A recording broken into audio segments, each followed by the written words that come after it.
Hey guys, Darren Kelly, Coach of Wise Ocean Pods, and welcome back to another trade mode heading into round 19.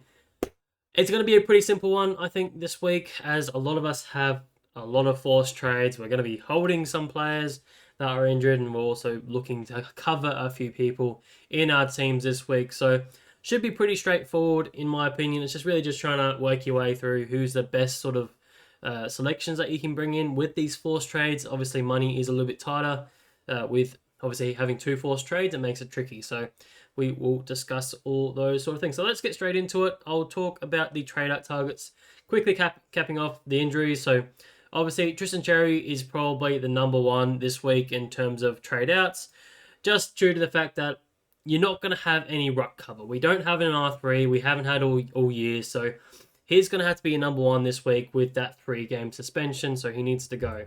It's really just a question of who are you going to. Most people probably have either a Royal Marshall or a Gorn or even a Brody Grundy next to him at this point in time. He was pretty much the most highly owned ruckman in the competition in AFL Fantasy, so most people have a trade out with him, unfortunately. 24K people already trading him out so far, and, it doesn't lock out until tomorrow anyway, so there is a lot of people trading him out. So he is the number one. Number two is Nick Martin. His season's done, and he's out for a majority of next season as well with that ACL. So he is another forced trade. And I think majority of people have these two in their teams because both of them have been going quite good. Particularly Nick Martin. He's been phenomenal this year.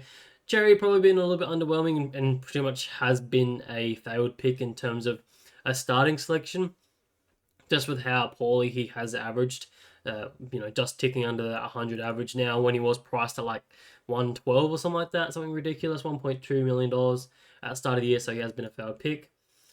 But yeah, the I think it was like 60% of the top 10K have these two in combination, just those two alone. This doesn't include, people that also had Rosie or Horn Francis, who are obviously on the list as well. Horn Francis is out for the remainder of the year with a foot injury, so here's another forced trade that if you can jump off him, and if you are an unfortunate owner, he's also down the list. But because he doesn't have as much money on his head as the other two, I still think the other two are a much more high priority in trade outs. Rather than Horn Francis, you can move him next week. And then you've also got Rosie there at number 4, who I believe is confirmed that he's out now with that finger injury, which the fact that he was a test in the injury report gives me a bit of confidence that he should be right to go next weekend. So that's why I feel like he's the biggest option to hold, just because the injury is a lot shorter. So he falls in there at number 4. It does mean that we do need a bit of cover though for those two positions. Hopefully, you do have a McCarthy to field in with Rosie there in the halfback line or the midfield wherever you sort of had him. Hopefully, you can use your DPP the best you can to move them around to get the best options available. But yeah, that's the top 4, and you can see that a lot of people are trading them out, and no one else is really doing much. So yeah, if you are in the luxury position, you don't have, you only have one of those, or if you have none of them, then congrats to you. Then you get to move on and beat the comp this week. But I wouldn't move off Matt Kennedy. Looking at his run, he does have a tough one this week against Brisbane Lions, and I know he's been putting up, some poorer scores in the last couple. A couple 80s, 85s is not the worst in the end of the day. That still puts him definitely in the top 6 category for the forwards. That one against the Crows, I think, is going to be an anomaly. I think he'll be back, and particularly for this run home, you will want him. So I think you just hold him there, in my opinion. So I wouldn't be jumping off him, even though he will drop a huge amount of cash. Unless you can be tricky with the cash on his head, it's not even that much anymore. Even if you were downgrading him to someone in the forward line, it's like, who are you going to? Maybe Jack McRae. That's maybe saving you 20K. It's not much. It's not like it's a 100, 200K downgrade that he was previously when he was, $1.1 million. Yeah, so I just think there's no point jumping off him. Just ride him like everyone else. His role hasn't changed that much, and I think he'd be fine. Zach Johnson, if you are using him as a bit of an upgrade, is fine as well. His time is up with a higher break even, and he was the sub last weekend. Even though with all the injuries to Essendon, I don't think he'll be the sub this weekend, but you never know. he is named on the bench at this stage, so he could very well be again. But he's got 500k on his head, so he's definitely a worthwhile trader if you want to trade him out. Same with his teammate in Clark. They're both timed pretty much up now. 30 on the weekend. He only went the one up 1k, and he's looking to go backwards, so yeah, he can go as well. Ned Long and Sam Doherty are number 5 on my list. I've sort of gone, most people have either one or the other because you already got rid of one last week, or if you're in the unfortunate scenario to have both, I'd probably move off Ned Long first, just with his higher break-even and tougher matchup.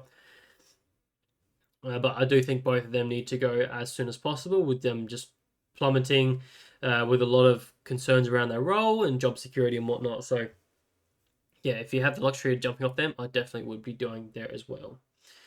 Besides that, there's a couple other injuries. Satterfield, Took Miller, both out for a little while as well. Jack Graham, obviously, with that suspension.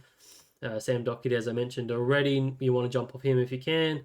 And just a few others that are getting very unique here. I don't think we're looking too far into those trade outs. We're really focusing on these top 4, and particularly these top 2, in my opinion.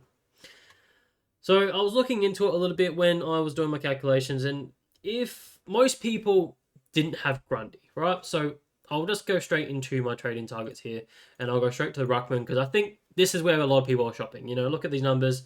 9.2k of trading in Brody Grundy, 5k of trading in Lloyd Meek, 3,000 of trading in Gawn. So most people are shopping in the ruck line this week. So for me, if I get rid of that, get that up, Brody Grundy is the one you want. I think he's very close to a must-have at this time of the year, particularly in this matchup that he's coming into now with Cherry out. A ruckless North Melbourne, he could go massive. It should be a walk-up 130, but you never know what's going to happen. So he's going to be a very high VC option on Saturday, even a captaincy if you want to go for a higher ceiling early in the week. Then you can roll into a Brody Grundy as a pretty safe option, right? So I think he's the one you want. And with the run home, I'll show you that here. It's a bit easier than trying to look it on there. So again, no Cherry in this matchup, so that's a bright green matchup. So 5 of the next 6 remaining games are green matchups, with only Darcy Fort and Oscar McInerney as an orange matchup against Brisbane in round 22. So I think he's the one you want. Looking at the form he's in as well, hasn't dropped below 110 since round 8, which is just something ridiculous. He is just absolutely flying at the moment. So I think you're going to want him. So I'd be doing everything in my power to be getting him on my side, which doesn't leave you with a lot of money because he is very expensive. He's nearly $1.2 million. So if you were to be trading out Tristan Cherry and Nick Martin, that only gives you just under $1.9 million to play with. So if you're getting in Brody Grundy, that only leaves you with $700k to get with another forward option to recover from Nick Martin there. So there's not a huge amount of options there in the forward line, which we'll discuss soon. But if you already had Brody Grundy and you're in a decent position, a lot of these other rucks are a little bit cheaper, so it does make it a little bit easier. So Max Gawn is my number 2. I think he is going to be the next best ruckman for the remainder of the year. Looking again at his run, it is pretty damn juicy. Only has a tougher one this week against the 2 Twin Towers and sort of Mark Pitnet and Tom De Koning. I think more Pitnet than anything, but Max, you know how good Max is. He doesn't mind his matchups, even though in the last 3 matchups, which are extra hard, he's been putting up 90s, which is nice. So this should be hopefully 100, if not even a little bit more than that. He did go 106 or 7 against these 2 last year, so expecting a decent score from him. But then look at the run from there. The next 4 are very, very nice. Oh, you can't actually see it. That's so annoying. How can I... There we go. There. So that run there particularly is very, very nice. So you want to get on hot there if you can. Then he does follow up with Collingwood at the end of in round 24. So you could jump off him then if you really wanted to. But I think we'll be searching for some bigger ceilings at the end of the day rather than in the ruck line for the final round in the grand finals of all things. So just a recap on Brody Grundy as well, if you couldn't see that before. This is the matchup, obviously. Cherry no longer there, so green, green, green. tougher one with Oscar McInerney, and then 2 easier ones to finish off the year as well. So I think he's the one you want. Then I did have Brodie Grundy at number 2. So I think those two are going to be by far the best ruckman to finish off the year. I did have the likes of, where is it? Tim English at number 3. He just seems like he's a bit of a safe-proof ruckman so far this year. He's been a pretty phenomenal pick, to be honest, to start from the start of the year. He had a tougher one to start the year, but from then hasn't really dropped below 80 at all. Been a very matchup-proof sort of ruckman all year, and just seems to hover around there. He's averaging nearly 110 so far this year. So yeah, I think he's a decent option. Not getting hit-outs that we'd want, but yeah, obviously getting it done around the ground with plenty of marks, a couple of tackles, and obviously plenty of disposals as he does. So yeah, I think he's a valid option. He is a bit more expensive than the other two, so I just do think I prefer Max Gawn, just with a bit better of a run. Looking at his run here, if I can show you there, you can see his run is Brisbane Lions this week, so a tougher one, but then goes into Essendon, GWS, goes into Max Gawn, and then finished off with West Coast and Fremantle. So not a bad run. Definitely a couple tough ones in there, but not too bad in the grand scheme of things. But yeah, it's probably very similar to what Max Gawn is going to face in the next 6. So you could probably just go splitting those two purely based on the price point. And I think Max Gawn just has that high bit of ceiling that he's seen so far, where he's hit 150s and even 160s throughout the year. So expecting him to hit back in some form. Then I did have Rowan Marshall as a potential option at 4th.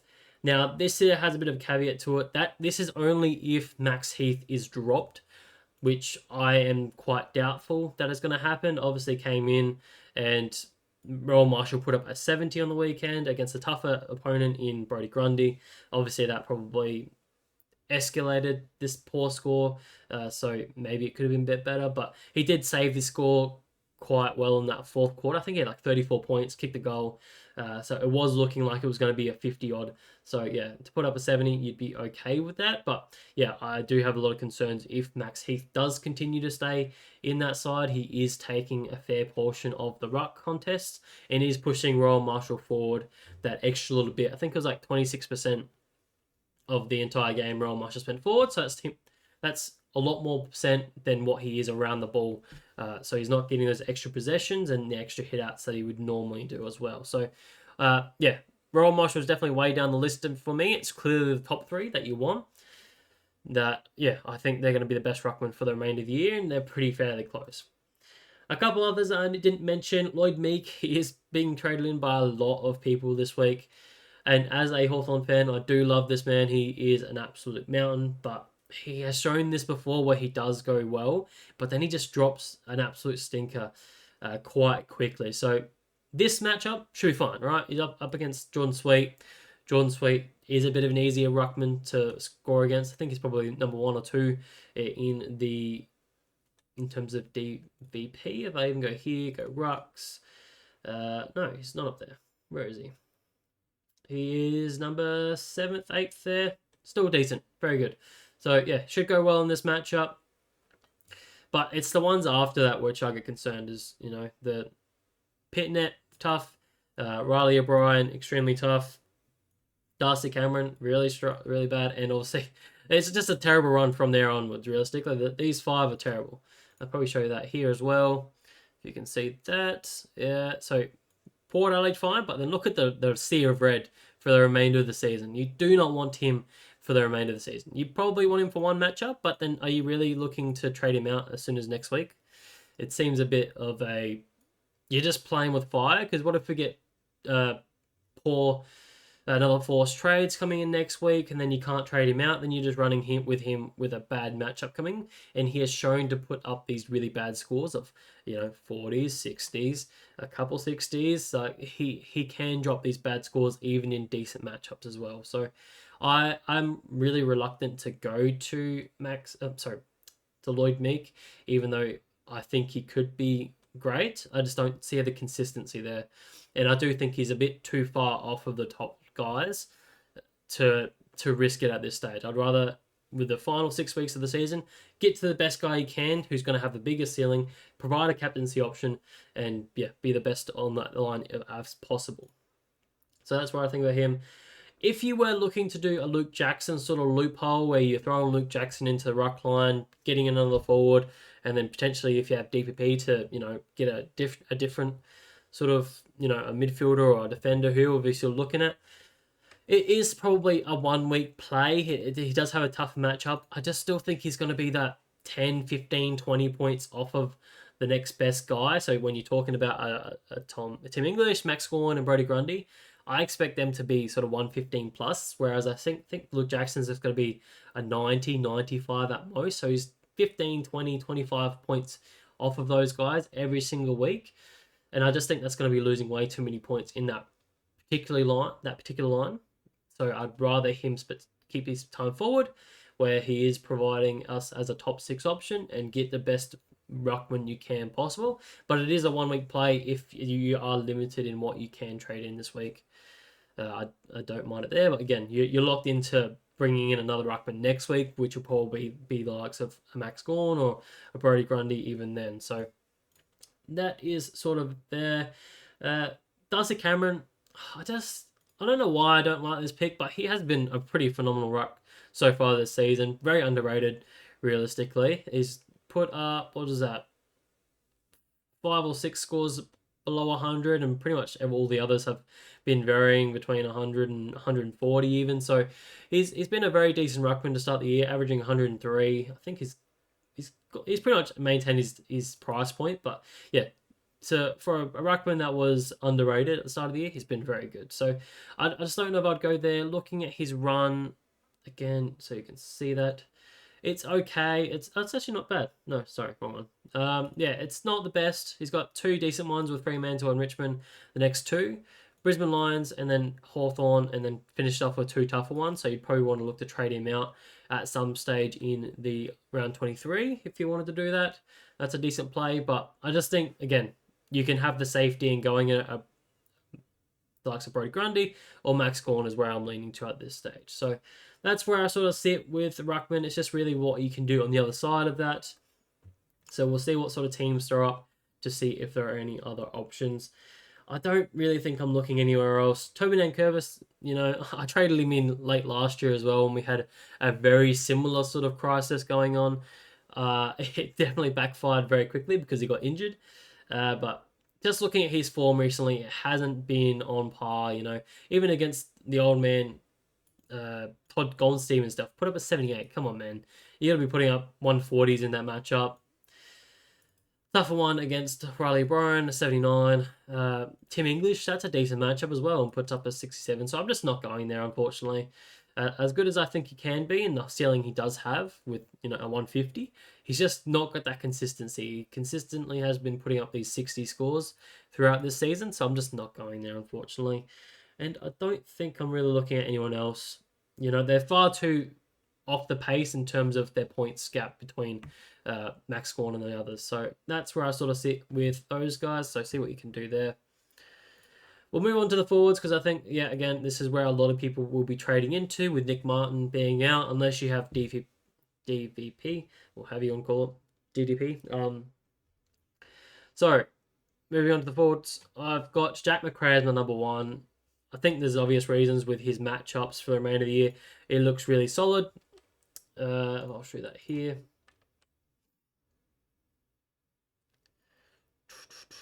So St Kilda. He's got West Coast, keep highlighting the wrong one. Geelong this week, which is a tougher one. Shouldn't cop any attention though. You wouldn't think from Mullen. Then Melbourne, North, Richmond, Essendon, and finished off with the GWS. Now, I don't expect him to cop any attention. He's not really the most damaging in terms of his position, so I think he should be good to go. So he has one of the best runs to finish off the year as well. So he is by far my number 1. He is a bit more expensive at 947k, so you have to actually spend up from Nick Martin, and that's the trouble that you're having, right? When I said you only have 704k, this is if you have no money in the bank from the likes of Tristan Cherry and Nick Martin, then you just can't get to him, unfortunately. You need over 200k to get there. So it's very unrealistic to get both of them. You might have to just sacrifice this little position to go down a little bit more.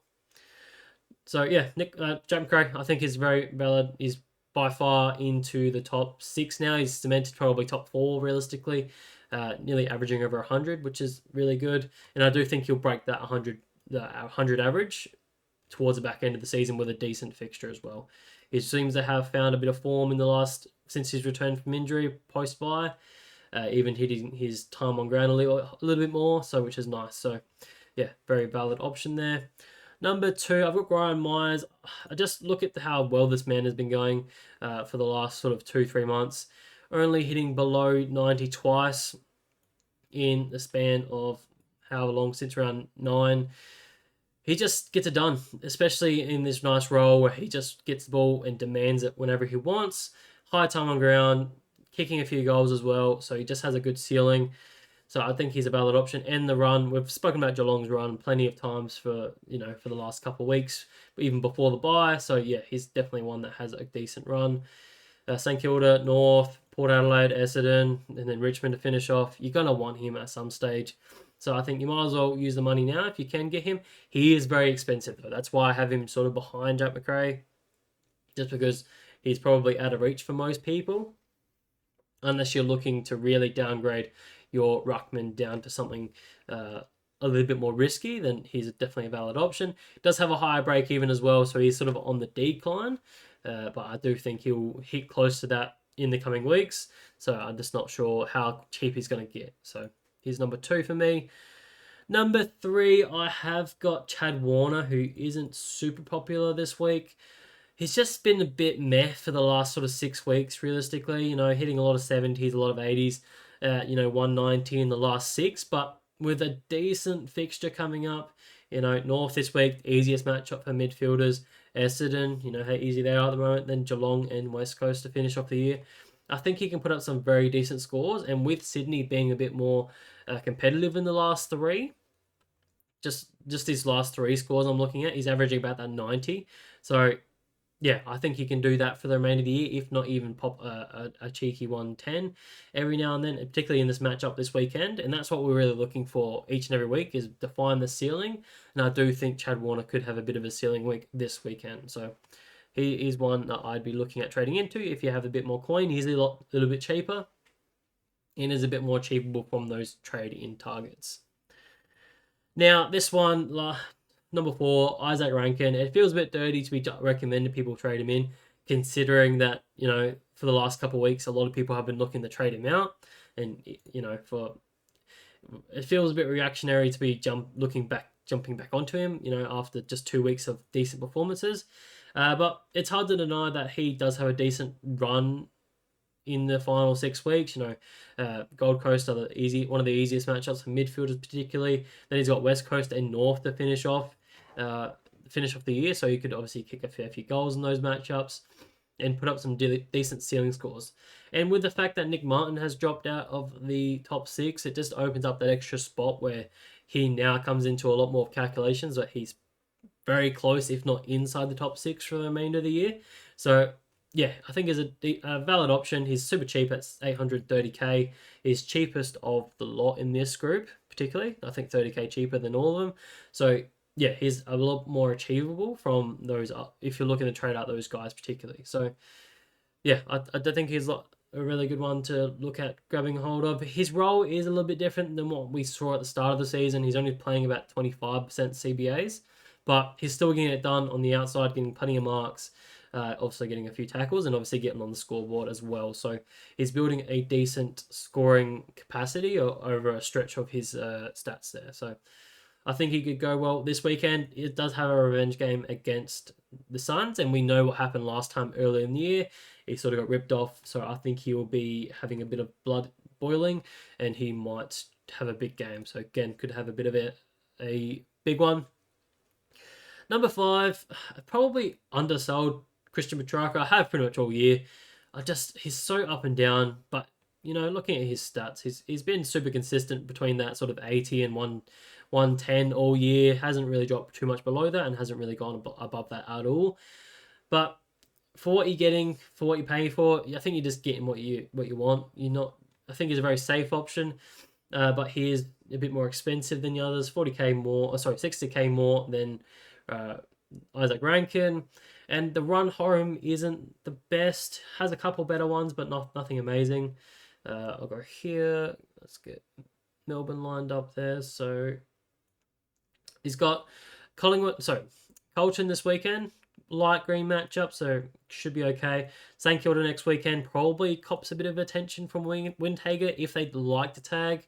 Could have even copped a bit of attention from Chincotta this weekend, so there are some concerns. West Coast is the next best matchup, and then finishes off with 3 tougher ones. So I just don't think the run's there, but he does seem like a very safe option. Again, has gone pretty much between 80 and 110 all season, so yeah, I think he's one you can go to. A couple other options that I haven't mentioned in here, obviously, is Luke Parker. I just don't like it. Like, he's been good for the last 5 weeks, but before that, his 40s and 60s, like, nah, it just smells for me. It could easily flip-flop because he is 32. They could look to go past him at some stage, and he could even be due for a rest at some stage. With some tougher matchups coming, again, I'll look at that. North. So he's got Sydney this weekend. Very tough. One of the most restrictive matchups is, in the past sort of 3-4 weeks. Geelong, St Kilda, GWS, Richmond, and Adelaide. Only one good matchup for the remainder of the year. I just don't know if I'd be going there, even though he has been going extremely well for the last couple of weeks. So I'm just a bit of a nah, not on that one. Jack Martin's the interesting one because he does fall into that category where he is cheap enough. He's 652k, so you could easily go to a Brodie Grundy and still get a Jack Martin, who I believe is going to be a pretty safe sort of 70 to 90 sort of guy for the remainder of the year, with obviously with the same fixture as Geelong. Very decent matchups. In a role that he's playing off halfback, his time on ground is the concern though, obviously 66%. Could cop a bit of a sub at any point, you'd think. Obviously has body concerns that we know of in his past, but he seems like he's playing extremely well, and obviously is giving you a bit more of a license to be the playmaker and be that rebounding defender for them. So getting a lot of the ball, a lot of marks.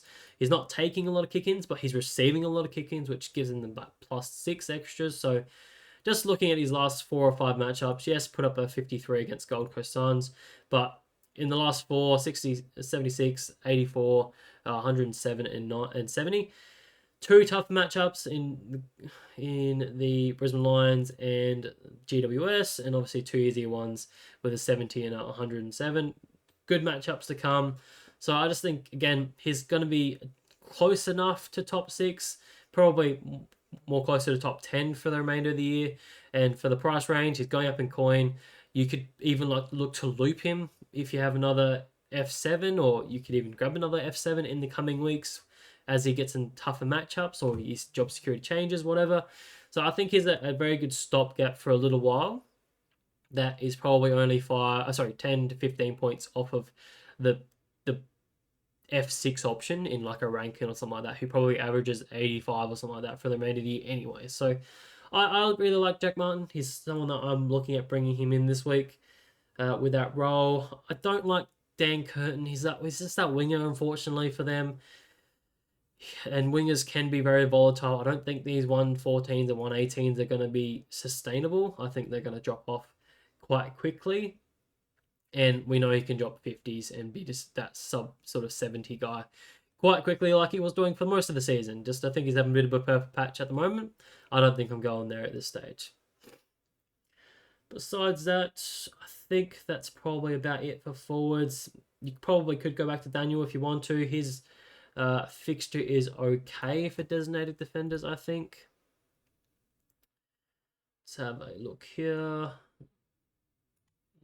It's probably on the harder side in terms of Sydney this week, Geelong, St Kilda, Giants, and Richmond. So, yeah, probably not going there. I don't think he cops any attention in those matchups, obviously with 3 potential or even 4 potential tags coming. But, yeah, I don't think they're going to go to him anyway, so be wary of that. And I think that's probably about it, to be honest. I'm not looking at any key forwards. I know people potentially maybe looking at Jazza Camera, but I've heard that he has a bit of a groin injury at this stage. He's managing something, so probably not going there, even though he has been in some elite form with his goal kicking. It hasn't really led to him having big scores, like kicking 4 and only having 50 is definitely a red flag. You definitely want him to have, 90 or 100 with 4 goals, but you can't ask for too much. Uh, Bailey Smith is probably the only other one I should have mentioned on this list. If you don't have him, he's probably a target, but there's also concerns around him having a bit of a hamstring injury. Had a very light training session uh, today or yesterday, whenever it was. So obviously playing around with that hamstring. So there's a bit of a watch on him being laid out this weekend, which as a non-owner would be very nice, but we'll have to wait and see. I would actually probably prefer him play and score badly. So when I look to trade him in next week against North, he's a bit cheaper, but we'll have to wait and see what happens there. Besides that, yeah, I'll leave the forwards alone. We'll move on to the midfielders. So midfielders, there's a lot of good targets here. There's a lot of that popped up last week. Obviously, midfielders were sort of the main scoring line last week with a lot of big scores. Marcus Montepelli went 166, Dawson went 130, Andrew Brayshaw went 130. So there's a lot of good targets here. So number one for me is still Errol Goulden. He's got the best matchup in the league against North Melbourne. So if you didn't grab him last week and you have the opportunity to grab him this week, I definitely would still be going there. He is very expensive, so it's probably unlikely. But yeah, if you can grab him, great, do it. So there is that one. Don't need to explain too much reason why. He's got a great fixture to finish off the remainder of the year, as I mentioned. Bontempelli falls in at number 2. He just sort of broke the pattern on the weekend with a tougher matchup, went really well. So it looked like prime Bont again with, 8 marks and 12 tackles, just hitting all the stat lines. So I think with his run to home, I think he can go extremely well and definitely outperform his price tag at this stage, and looks like he's going to be a top 4 midfielder for the remainder of the year. So he's number 2. Jack Steele makes his appearance in my top 5 at number 3. He's had a pretty strong performance in the last 3 weeks. Where is he? Down here. He has 130, gone back-to-back 130s, putting up some very nice scores, and we have seen a bit of a resurgence of tackle numbers go pretty huge in the last couple of weeks. So I think Jack Steele obviously soaks that up every single day. So I think he's going to continue that way. And again, the run for St Kilda is pretty phenomenal. Just looking at the next sort of 5 or 6, he's going to be definitely part of the top 8 midfielders for the remainder of the year. Who knows how to put up a ceiling score being the captain of the side. I'd be very surprised if he doesn't average 105, 110 for the remainder of the year. So yeah, jump on him at a cheaper price while you can, because he is going to be going up quite quickly in the coming weeks. So yeah, if you can go there as well. Definitely a valid one. It's a bit of an argument. You could probably go either way with Errol Goulden or Jack Steele. I think I just have a bit more confidence with Errol Goulden, obviously with his pedigree of how good he is. The matchups are in the fixtures are very similar in that case. So those two are very extremely close together. Bontempelli obviously is in there as well. Zach Butters as a bit of a cheaper option. A lot of people jumped on him last week, but he's still very cheap at below that $1 million figure. Does have Hawthorn this week. And yeah, shouldn't cop any attention. Does like to play Hawthorn as a matchup. I think he averages over 100 against them in his career. So yeah, does love to play against them. So should be good to go. Does have a tougher fixture in terms of his run home, but with what he's been doing the last sort of 4 to 6 weeks, it definitely is one that you want to be looking at if you can. And then I've thrown Josh Dunkley at number 5, who obviously returned to a bit of form last week with a 137. Again, it's what I mentioned previously. It's when Oscar McInerney is in the ruck, Josh Dunkley is performing well. Don't know why that is realistically. It was just whether they know each other better in terms of the ruck craft. But yeah, he just performs a lot better. You can see when Darcy Fort was in the ruck, he was just not performing well at all. So if Oscar McInerney is still in the ruck for an extended period of time, then Josh Dunkley is definitely a value play at 950k, going up now. The run isn't amazing though. I will say that, for midfielders, he's got Western Bulldogs and then Gold Coast is the only easy matchup for the remainder of the year. So it is a bit of a tougher run, but we know Josh Dunkley doesn't mind it when it's tougher, when it's a bit more contested. He gets a lot of those tackle numbers. So yeah, I think he could be fine either way.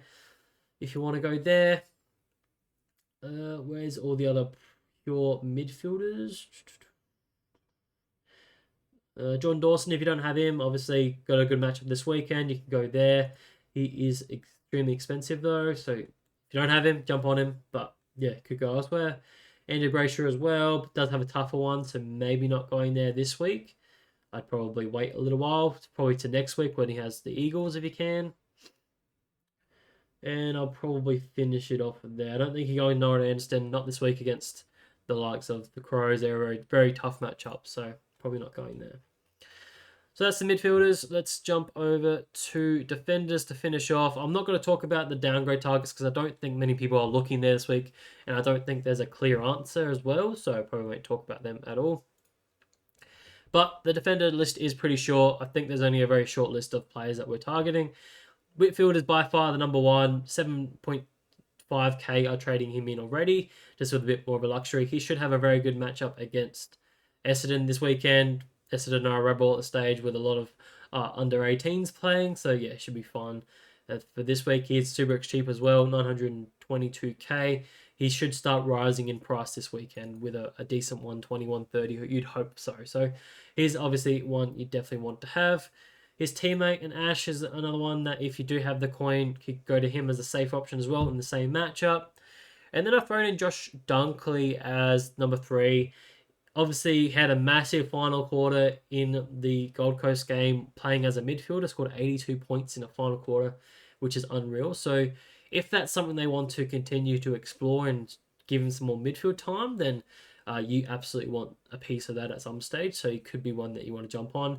Still has a decent fixture for at least a couple of weeks. Richmond next weekend. So could be a huge target next week if we do see a big bump in terms of his CBA usage and see how he goes as a permanent mid in there. It would just be to see what sort of rotations he has. So yeah, I'd be interested to see how that goes. The other person I probably should have put on here is Jack Sinclair. Again, the fixture for Saints is phenomenal. So if you're looking for a cheaper defender, Jack Sinclair is obviously that. Nearly at the same price as Lockie Whitfield. It isn't probably going up at the same pace as what Whitfield will be going, so probably someone you could look at as of next week. But yeah, the run is pretty phenomenal, so you could jump on and be getting a cheaper price there. So that's another one I wanted to mention. But probably not looking at Noble. I know a few people are going there, but I guess it's just because of the cheaper price tag. Nas, if you don't have Nas, you could go there. I would be a bit concerned though with a potential tag this week, even next week as well. We know Melbourne like to throw a bit of a tag as well with Ed Langdon, so yeah, could have a couple of tags coming his way. So be careful of that. Zorko has gone under the radar for the last period of time as well.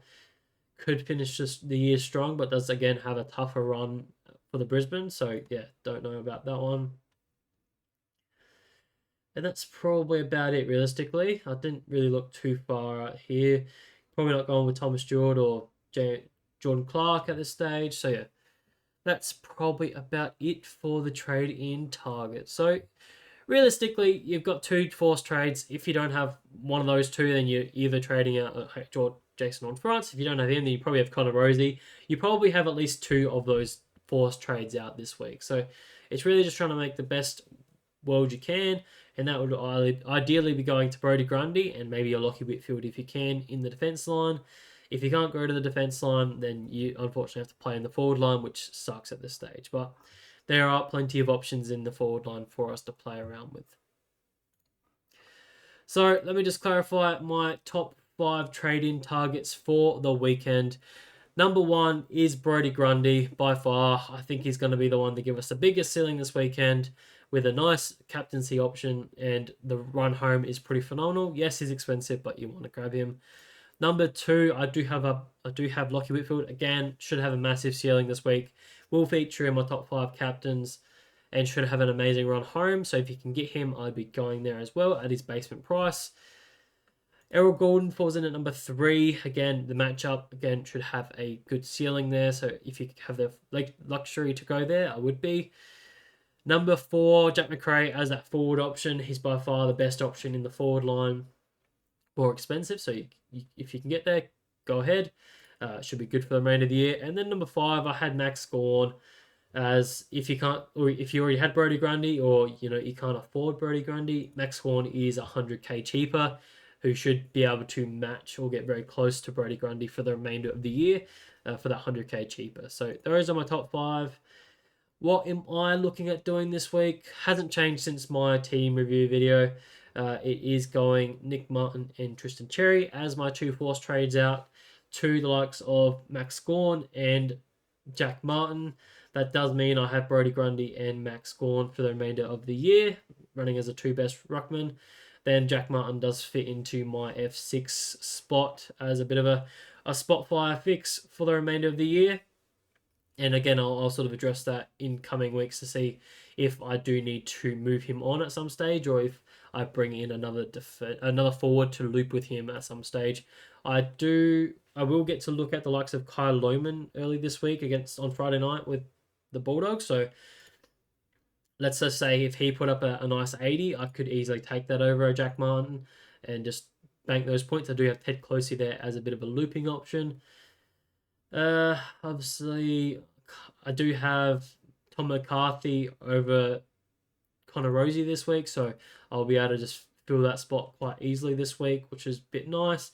Obviously, a few other concerns that we need to speak about is Nick Dacos.